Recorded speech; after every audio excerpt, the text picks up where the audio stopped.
صدمة في الإسماعيلي بسبب قرار اتحاد الكورة وكمان إيقاف القيد. خلونا بس في البداية نصلي على النبي محمد عليه أفضل الصلاة والسلام. زي ما انتم متعودين معانا نتمنى ان انتوا تدوسوا لايك للفيديو. الموضوع ده مهم جدا ومحتاجين رأي كل جمهور الإسماعيلي. اتحاد الكورة بيصدر القرار بشكل رسمي وده بيعمل صدمة لإدارة النادي الإسماعيلي وجمهوره بسبب أزمة اللاعب إبراهيم حسن. طبعا كلنا عارفين أزمة اللاعب إبراهيم حسن لاعب الإسماعيلي السابق، وده طبعا بعد ما راح لنادي الزمالك، وللأسف السادة المسؤولين عن إدارة النادي الإسماعيلي لعبوا في العقود ويعني تحايلوا على القانون، وبالتالي محكمة الكاس الرياضية ألزمت النادي الإسماعيلي بمبلغ يقدر بمليون ومئتين وخمسين ألف دولار، وده رقم كبير جدا جدا صعب إن خزينة النادي الإسماعيلي تتحمله في الوقت الحالي.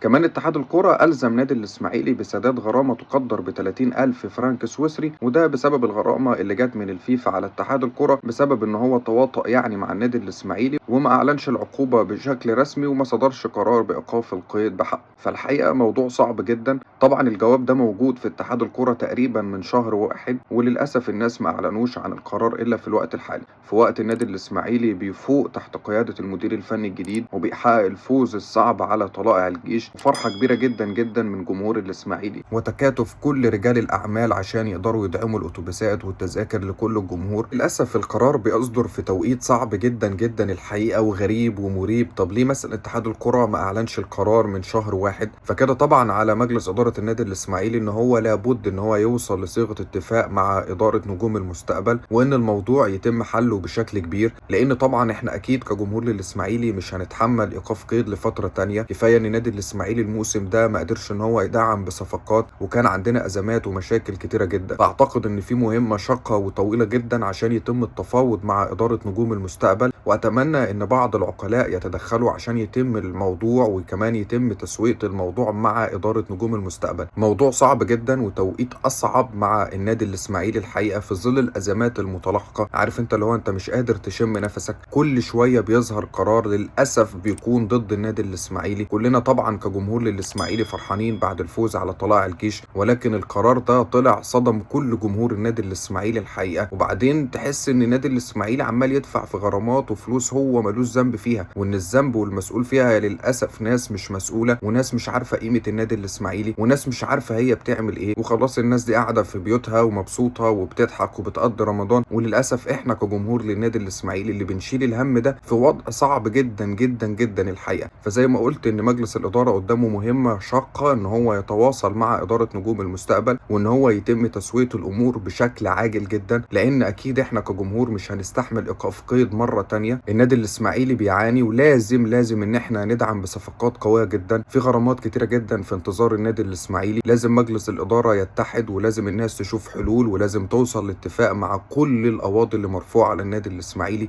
وهنا بناشد رجال الأعمال إن هم لازم يقفوا مع النادي الإسماعيلي، لازم رجال الأعمال يشوفوا حلول جذرية جدا جدا عشان نعدي بالنادي الإسماعيلي لبر الأمان. أزمات للأسف النادي الإسماعيلي ملوش ذنب فيها، وكل الناس اللي جت داخل النادي الإسماعيلي مش عارفة قيمة ومكانة النادي الإسماعيلي. احنا نأمل إن شاء الله إن الموضوع يتحل والموضوع يعدي على خير. خلاص الموضوع بقى رسمي، خلاص إيقاف القيد للنادي الإسماعيلي ولازم إن احنا نسد الغرامات لنجوم المستقبل. كمان اتحاد الكرة بيحمل النادي الإسماعيلي مبلغ يقدر ب30 ألف فرنك سويسري، ودي الغرامة اللي زي ما قلت للفيفا طبقها على اتحاد الكرة. نأمل إن شاء الله إن اللي جاي يكون أفضل وأحسن للنادي. محتاجين بقى نسمع رأي جمهورنا إيه في الأزمة اللي بقى لها 4 سنين أو 5 سنين مع النادي الإسماعيلي، وكل مجلس إدارة بيجي أو لجنة معينة للأسف ما بتحلش الموضوع وبتحاول إن هي تجري الموضوع عشان الإدارة اللي بعدها تيجي تلبس في القصة دي. نأمل إن شاء الله بإذن الله كل الخير للنادي الإسماعيلي في الفترة اللي جاية. أتمنى إن إحنا مبسوطين وفرحانين، فإحنا مش عايزين حاجة تعكر الفرحة بتاعتنا، وإن شاء الله بإذن الله كلنا ثقة في مجلس الإدارة إن هو يحاول يحل الموضوع ده. خلونا بقى في النهاية ما تنسوش تدوسوا لايك للفيديو.